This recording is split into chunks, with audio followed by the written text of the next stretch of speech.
তো ভাই একটা মুভি এসেছে খুবই সেনসিটিভ টপিকের ওপর, গোধরা কাণ্ডের ওপর। নাম the Sabarmati report, starrer Vikrant মাসে। এবারে এই টপিকের ওপর বানানো মুভি আসলেই কি ভালো হয়েছে এ ব্যাপারে কথা বলা যাক। আমি Arka, welcome to the new video. প্রথমেই বলি, আমি এই ঘটনার ব্যাপারে খুব বেশি একটা জানতাম না। তো মুভি দেখার আগে বেশ কিছু ইউটিউবে ডকুমেন্টারি আর উইকিপিডিয়া থেকে এই ঘটনা ব্যাপারে পড়ে তারপরে এই মুভি দেখতে গেছিলাম। আমি অবাক যে মুভির মেকার্সরা যেভাবে গোধরা কাণ্ডকে সামনে রেখে মুভিকে প্রমোট করেছে, কিন্তু মুভির ডিরেকশন কি হয়েছে।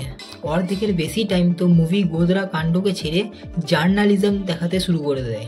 তারপর আবার এই মুভিতে হিন্দি ইংলিশের টপিক নিয়ে জার্নালিজম করাটাও দেখায়। গোধরা কাণ্ড নিয়ে বানানো এই মুভির মাত্র 20 থেকে 25 মিনিটই এই ব্যাপারে কথা বলা হয়েছে, বাকি সময় অন্যান্য টপিক দেখানো হয়েছে।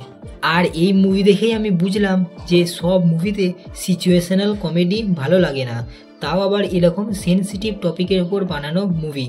এই মুভির এরকম নাম বা এই টপিকের ওপর প্রমোট করাটা উচিত ছিল না। এই মুভির জার্নালিজমের ওপর কোনো নাম বা ইংলিশ হিন্দির ওপর কোনো নাম রাখতে হতো।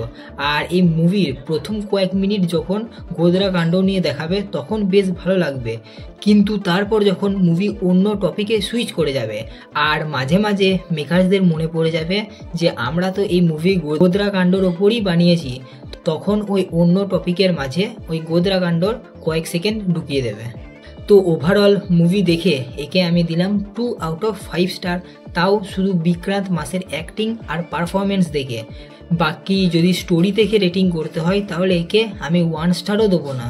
তো মুভি নিজের নামকে মোটেও জাস্টিফাই করতে পারে না। তো আবার দেখা হবে নেক্সট ভিডিওতে।